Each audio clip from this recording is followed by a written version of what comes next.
What's going on, guys? This is Saints here, and I'm here to bring you the list of the top 5 Destiny strikes. In this video, I'll be explaining the top 5 strikes in my opinion, and I know 2016 really isn't a great year for opinions, but I'll try my best to explain why I like each strike and why it's on this list. Number 5, the Shadow Thief. The Shadow Thief, also known as the Tanic strike, is a strike on the Oceans of Storms on the Moon, where you go down to stop Tanics from raiding the Hive and plundering the rest of the moon. Tanic, as Varric says, is just a mercenary. He's usually just there to hone his combat skill, prove that he's the best, and just take away everything the moon has, even though I guess he doesn't know about Crota at all. The one thing that got me about this strike when I first tried it was the walker tank that fell from the ceiling, and you had to kill it before you can progress on. I hate fallen walker tanks. Also, during this strike, you face Tanic 3.5 separate times. I'll explain the half here in a minute, but the first time you face him right under his catch in a rocky little room where the snipers are just simply annoying. Trust me, they are. The second time you face Tanic, it's going to be on his catch after you jump up through the teleporter. You teleport onto his catch, and you meet him up in a little bit of an open area room with a lot of other adds. This is where the half comes into play. The half is because once you defeat the fallen walker tank, you have to progress through the doorway. Tanic will be waiting on the other side, and you have to continue to do DPS on him while fighting off adds, of course, until he teleports into the main stage of the strike. And the final area, which will make it 3.5, is when you meet him in the final room, you do DPS on him, you kill him, and you get your loot, which really mostly the loot I think he drops as it treads upon stars, and his Tanic's cloak, which looks like it swallows up your hunter. Number 4, the Summoning Pits. Oh, look at this, guys. We're back on the moon with another strike, and this time it's against the big, fat, ugly ogre. And no, I'm not talking about Shrek. The monster you face at the end is FoGoth. Now, FoGoth is a really huge ogre that does really crazy damage with its eye, and of course it shoots void damage, which back in the day, during the Nightfall, it was a pain. Getting to FoGoth isn't really simple either, as you have to decode Hive runes that have caused a door that leads to FoGoth to be shut. This, of course, is another part where the Nightfall was hard. You have to battle 3 waves of adds, and of course each wave gets harder, with some adds even reaching major and ultra level. Once you perform a miracle and get the door unlocked, which of course you would, because I mean it's Tier 2 Destiny, if you can't get the door unlocked, something's wrong, then you finally hear FoGoth roar for the first time, and your ghost is like, don't really feel like finding out what that is. But you eventually do. After another wave of adds, if you choose to defeat him, you go into the room where FoGoth is, and he's all chained up. Of course you shoot the chains off, and then you do battle. Why I like this strike is because the strike was mostly straightforward. You also got a lot of experience doing the strike as well with all the adds there is. And it was just really fun for us because we kept dying and kept raging, me and my friends of course.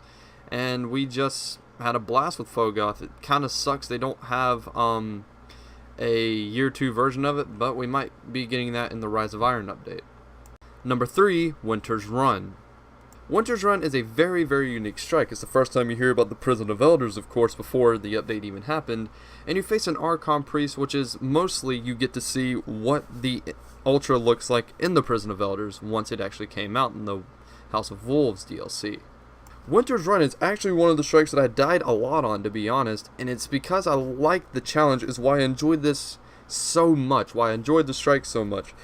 Because not only do you have to fight your way through constant waves of enemies once you get outside of the catch area and have to unlock a door, but you also have to either A, speedrun your Sparrow through all these adds like Minotaurs and Hydras, but you can also take their pikes and destroy the enemies on your way to at least try to survive up to the Archon Priest.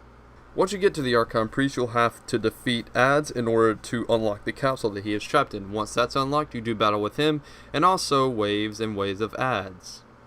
Not only did I like the challenge of this strike, but I also got my second exotic ever, which was the Icebreaker, which I fell in love with because regenerating sniper ammo, and of course it wrecked in Crucible and PvE. Number 2, Cerebus Vey 3.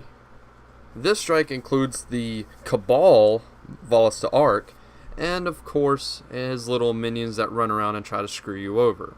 This strike is known for defeating the Goliath tank after you defeat the 3 Cabal Majors and the ship appearing to drop the tank. Now you can say you haven't died by the tank, but I'm going to be honest with you, I've died at least 50 times by this tank in my years of Destiny. But it's really a fun encounter. The strike itself is fun.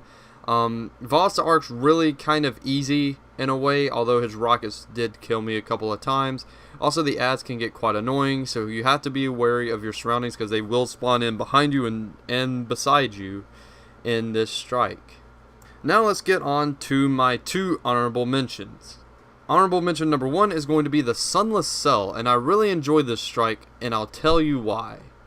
I really like this strike because the first time I played it on very, very low light in a dark room, and every time Alakul will appear, he usually appeared in front of me, and I got scared, honestly guys. I really did get scared during this strike a few times. The strike itself is really fun, and it's really, really cool how Destiny merged together the Taken and also the Hive together in order to make the strike really just a blend of awesomeness. This strike really didn't get on my list because mostly the only hard part about this whole strike is the Taken, and it's really not that challenging after the Taken or up to the Taken in my opinion, so it didn't get on my list. And my second honorable mention has to go out to the Will of Crota. And I bet you everyone is going to dislike this video because of this, but hear me out, please, please hear me out. I love this strike. I love this strike. I love Omnigul. I love everything about this strike, but the one thing that makes me so mad and why it's not on my list is I ran the strike when it was a Nightfall twice with Solar Arc and Void Burn, and we literally got melted every time, and I just could not get the nerve to quit. You know, this game did not make me quit. This strike did not make me quit.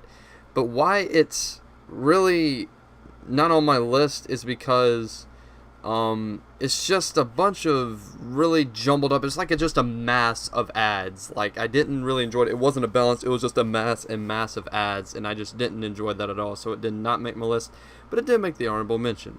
And now for the number 1 Destiny strike, in my opinion, is, to be for real guys, the number 1 strike on my list is going to be the Devil's Lair strike, the very original number 1 strike that you get in the game. Why I really like this strike was because it really got you by surprise if you played the beta. You know, oh my goodness, is this the Ultra? Oh wait, you defeated it and it's not the Ultra. You know, it really got you with a sense of, oh my goodness, what's next? You know, Sepix Prime being the main Ultra, but the Fallen Walker tank dropping out to surprise you, really just, it immersed me into the game to defeat that tank. Sepix Prime, of course, was a little bit of a tough battle considering the ads that spawned in, the ship that spawned in to drop the ads and everything. But at the same time, Sepix Prime was really a fun strike.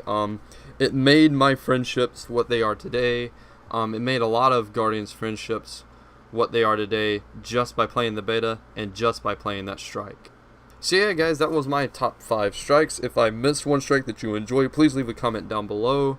Let's aim for 5 likes on this video, subscribe for more Destiny content, and more top 5 list videos. I am O Saints, and I will see you guys next time.